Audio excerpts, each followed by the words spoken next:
This time on Low Boost, we're installing a temperature sensor for the power steering on our C5 Corvette track car.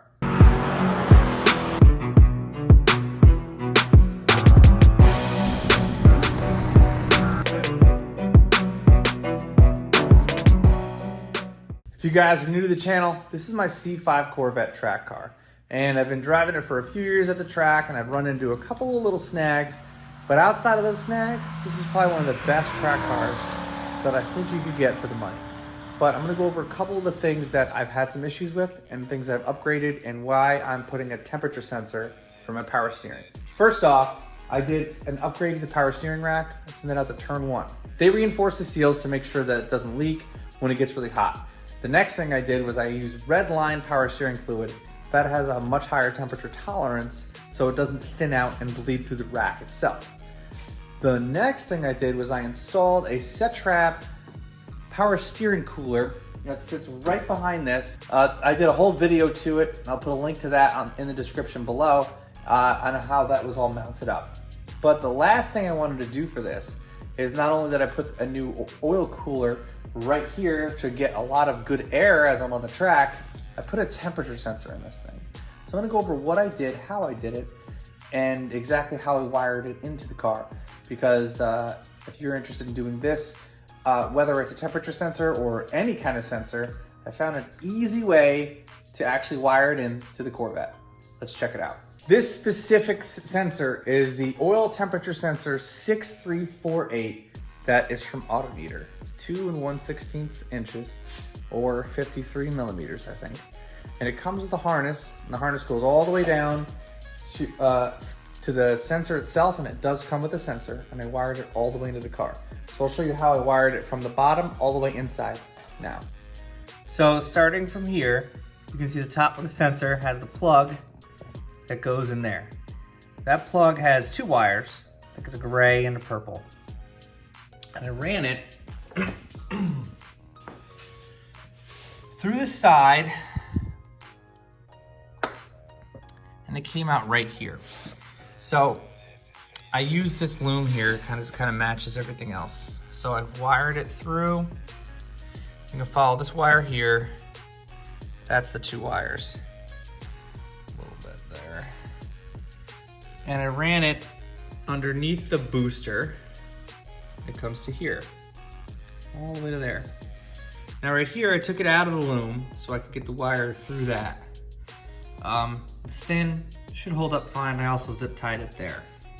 Then I ran it back behind this, so you can see it there. Now I didn't use the loom again, I just used electrical tape because it's nice and thin.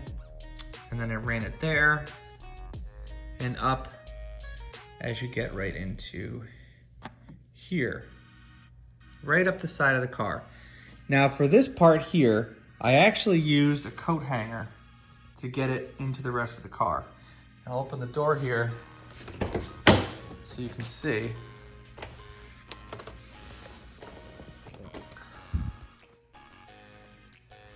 Let's focus, there we go. So you can see there's the wire there running up and in. Now, there are ways to get it into the car that's not this way, but this is quick. I then actually ran it through this thing here. I actually was able to feed it through here. And then over here, and the wires are going up into the sensor there. Now, listen, it's just like that for now. I have an A-pillar coming. And once the A-pillar's here, I'll install it, but it fits there. So the gray and the purple wire goes into the plug on the back of that. Then there are 3 wires. There's a black for ground, red for 12-volt power, and white for dash power, which I'm really not going to use because I don't need a real dimmer switch. I'll just leave it on one time the whole time. Those red wires I ran down through this little hole here, back underneath. This is where it gets interesting. So under here, I ran it and tucked it into this. All the way here, you can't even see it. The wires are tucked. It's tucked underneath this, all the way. Then, I'll zoom out. Right into this crevice here, I also used a coat hanger from the other side. This coat hanger stuck through when I taped it, and then I pulled it through on the other side. And this like goes behind the cigarette lighter. You can almost see it, but I was actually able to feel it through with my hand. So on the other side, it came out right here. And then I fed it up and through, and behind all this, just tucked it in. You really can't see it. Then behind the kick panel here, this pops up, and the kick panel comes down. There is a plug. This plug right here pulls out. It's usually behind here. This plug has 3 wires in it. It has an orange, which is always on, 12 volt power. So you don't want to use the gauge to that, otherwise the battery will get drained. Ground, and a yellow wire, which is switched power. I did something extra with this. I ran it to a plug that has 2 plugs. So one, they're both the grounds and both the powers are wired to each other. So now on top of the fact that I wired the 2 to that, this plug now has 2 additional spots if I want to add something else to it later. So I'm not going to do that right now, but I have the ability to if I want to later. So using that plug wired in there was perfect. Most of the Corvettes, I think from 2001 and up, maybe the earlier ones, have this little plug here, which is great to tap into in the car. It wasn't hard. It took a little while. I still have the white wire here for the dash. I don't even think I'm going to use it. I just have it wrapped up and tucked away. If I change my mind or if I want to dim it later, fine. But I'll show you how it looks. So once all that stuff is on and wired into once all that stuff is wired in, I plugged in the gauge, and if you turn the key on, it tells you the temperature, and the temperature in my garage is about 74 degrees. That is the power steering oil temperature. I haven't tested it out on track yet, but driving around and trying to get it as hot as I could, it does get over 100 on hot days.